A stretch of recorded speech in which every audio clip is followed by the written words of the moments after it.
Hello everybody, Loki Magics, another day, another video, but today we're going to talk about this amazing hero right here. Easily one of the best supporting champions. I mean, it's not like we have many to choose from, but this one here for sure is super great. And I don't know how to pronounce her name, so I'm just going to call her Aine.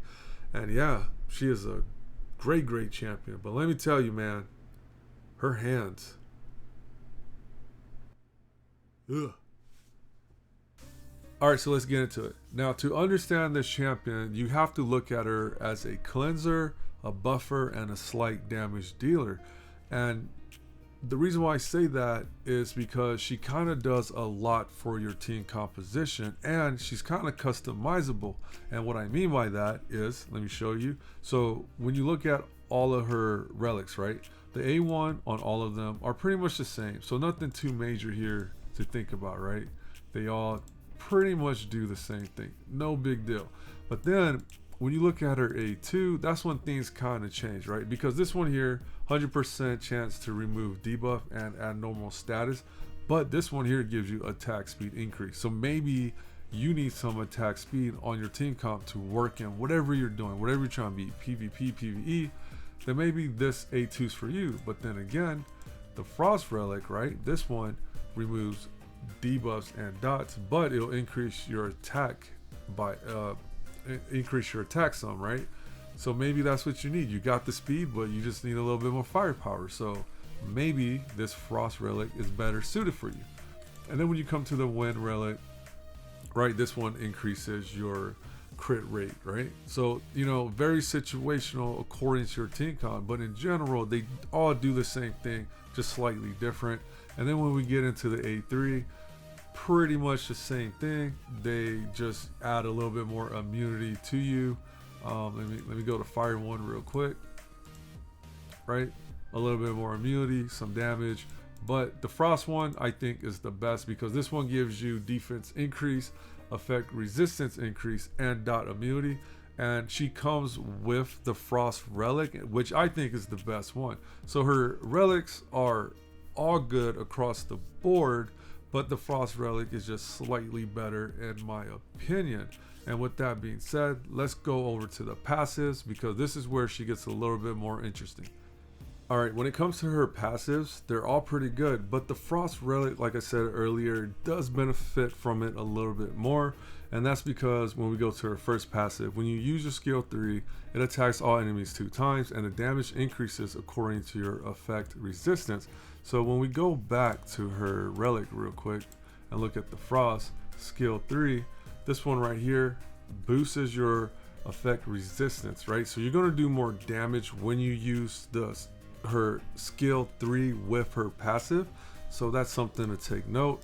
But going back to the rest of her passives, her second one, this one right here grants counterattack rate and grants critical strike damage to all your allies. Right now, interesting thing about this passive is when you have her shift 3, this is going to happen automatically at the beginning of the battle, right? You can see right here, triggers Ancient God's favor at the start of the battle. So you don't even have to do anything. It's going to automatically do that one for you.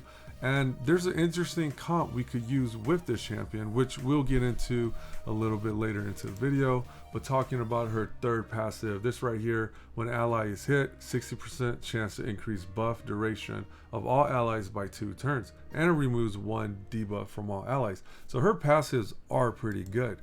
She is a very good support type hero. She's going to buff and cleanse and do a little bit damage. But that was a lot of talking, so now let's get into the part where we showcase how this all works. Oh wow, I almost forgot about her chivalries. Now when it comes to her chivalries, it's not too important when it comes to just debuffing and cleansing, but if you're trying to get a little bit more damage out of her, I think her chivalries will start to play a big role because if you look at her C2, this one here, Torment of Mana, damages increase according to effect resistance stats. So you can kind of see if you're using her Frost Relic, this is going to help you do more damage. And then I think it was right here too, uses Torment of Mana when counter-attacking. So it kind of just potentially makes you do more damage. Of course, you'll get more survivability, HP and all that stuff when you do max out her chivalries, but overall her chivalries are not that important when it comes to her main role as a cleanser and buffer. But if you want some more damage out of her, then yeah, her chivalries kind of help, but not too much. So I wouldn't worry about her chivalries at all.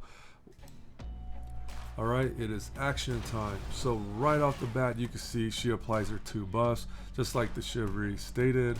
And then we're just going to let him attack to get the ball rolling on this showcase. So he just poisoned himself. So if we use her S2, this is going to cleanse that dot and give us attack increase. And let's see how they up. You see, it just worked like it said it will. We got some crit damage increase. We'll see if the passive procs. Yup, the passive proc here. When an ally gets attacked, you get the buff increase. So just in one turn, all this stuff is happening, right? Like, it's really hard to keep up with what this hero could do. Like, she does a lot for you.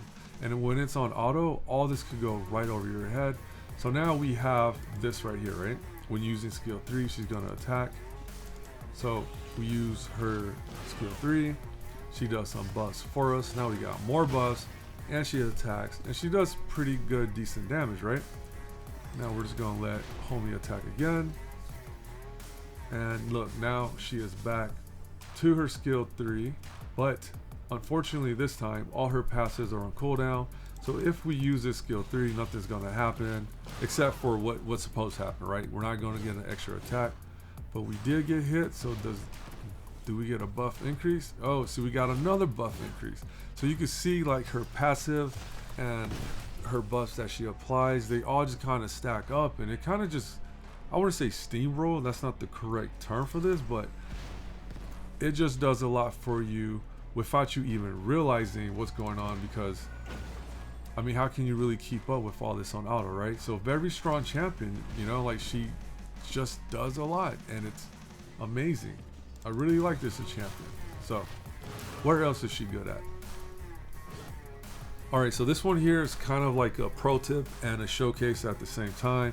So this stuff right here, I'm sure a lot of people struggle with.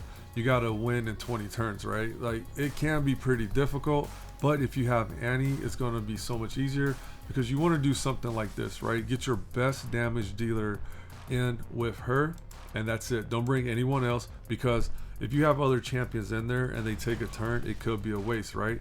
But when you have someone like Aine and all the things she brings to the table, it's going to make it a lot easier for you to get that clear.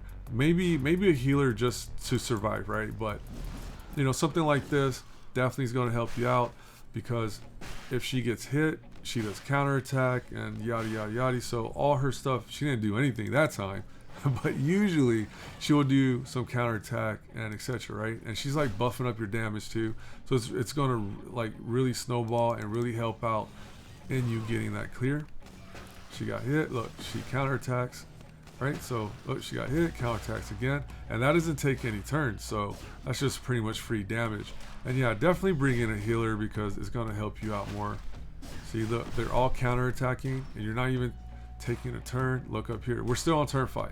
So this is a like a pro tip and use case scenario for her. So yeah, definitely use her and stuff like that if you're struggling on getting those win in 20 turns clear. So the thing with Aine is that she is a meta champion. She's very in-game, because this team comp right here, we do not have anybody that does consistently a heal reduction, right? Like disruption. Right, we have Morgan in here, she just died, but regardless, we're able to take down this boss before he goes to sleep and heal, because Aine allows you to increase your damage output that much. And here's the thing also, when it comes to in-game stuff, all these champions we're using right now, like rares or whatever, yes, they work, they help you build your account, but eventually you're going to transition into meta champions, and Aine is definitely one of those champions that you do want to build out, because what she provides to you on your account is all in-game stuff. Like, she boosts the abilities of all your meta champions, and you could do insane things like this, right? And this one's pretty beautiful, so I'm just gonna let this play out and just enjoy, just watch beauty happen.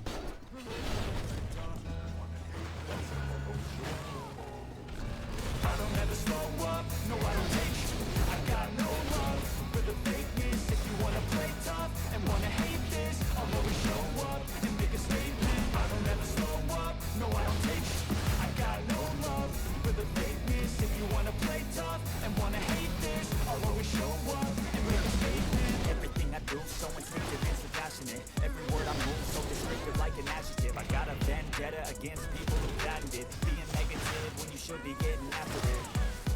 I got facts over tracks, this and that. Speak slow, speaking fast, I can roast, I can gas. Think I'm okay at that, but I don't know if that can erase all the past and the pettiness.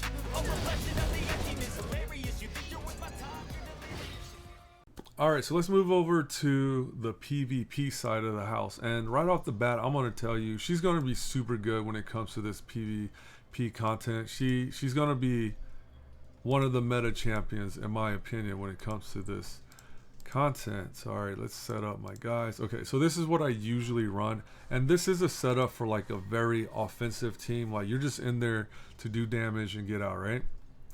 So I'm gonna set this up like this. So I like to do her skill 2, right? Doing that right there. When she does her skill 2, she's giving us attack boost, right? And she came in with that passive and gave us that counter attack and stuff like that. So if they do take a turn, we're going to be able to counter attack, right? But unfortunately, my team is really fast, so they don't have that chance. But her giving us that extra attack definitely helps out in taking out this team a lot faster, right? So something like this, see, she's very good when it comes to arena. And the cool thing is you could also play her in a defense type of way. And the way I would do something like that would be, man, let's see. I don't even know who to use because I haven't used a defense comp in a long time. Let's just see how this works out. Man, my Morgan is so fast that they might not even take a turn. You know what? Let's just see. Because PvP, it's all about speed, and if you don't have a fast lead, you're not gonna be too successful. But anyways, so you saw how we will use her offensively. If you want to use a more defense kind of approach, you could switch up her skills like this, right? Like prioritize that S3, and then now she's kind of like more a protective mode because she has that increased defense, right? So she's a very flexible champion. Like she gives you like so many different ways to go about doing things. And when she does that S3, she attacks too, and you can see like she took out damn near the whole team. So very, very strong, very, very good champion. Like she's definitely one of the best when it comes to having that support and the unique aspect when it comes to team building. But I wouldn't prioritize her over certain champions. Like you still have to build your Morgan, you still have to build a healer, and you still got to build out your DPS. But once that is all done and you have this champion, definitely invest more into her. She's still usable early, but if you really want to get crazy with her, definitely consider investing in her, because as you can see in this video, she has a lot of use cases, a lot of places that you could use her. And yeah, man, I mean, that's pretty much it for this video, because what else is there to say? She's a great champion, and she's definitely going to be one of the metas. So yeah, that's it. So regardless, see you later. Whoops, almost forgot something again. So this is the stats we used in this video. This is how I had her built out. Now, I think 100% for sure. Now, if I'm wrong, you guys could correct me. I think she is the perfect candidate for the Vigor set, because she doesn't attack and do like insane damage, right? And she doesn't heal for insane amounts. So pretty much perfect candidate for Vigor set. She's already giving you buffs and all that. Might as well give the team some vigor. And then I will, for the second set, I'll use that resistance set just in case, you know, you need a little bit more damage, because you see that her skill definitely benefits from having effect resistance, and it'll benefit like throughout the whole game, because if she does more resistance, the less chance she gets a dot or any type of debuff, right? So overall, I think if I had to rebuild her equipment again, I'll put her in vigor, resist, and resistance set, and she should be good to go. Like, she's just that simple of a champion when it comes to building her out. So yeah, anyways, I said bye once, I gotta say it again. See ya, guys. Have fun, you know, whatever, do your thing. Peace. Catch you on the next one.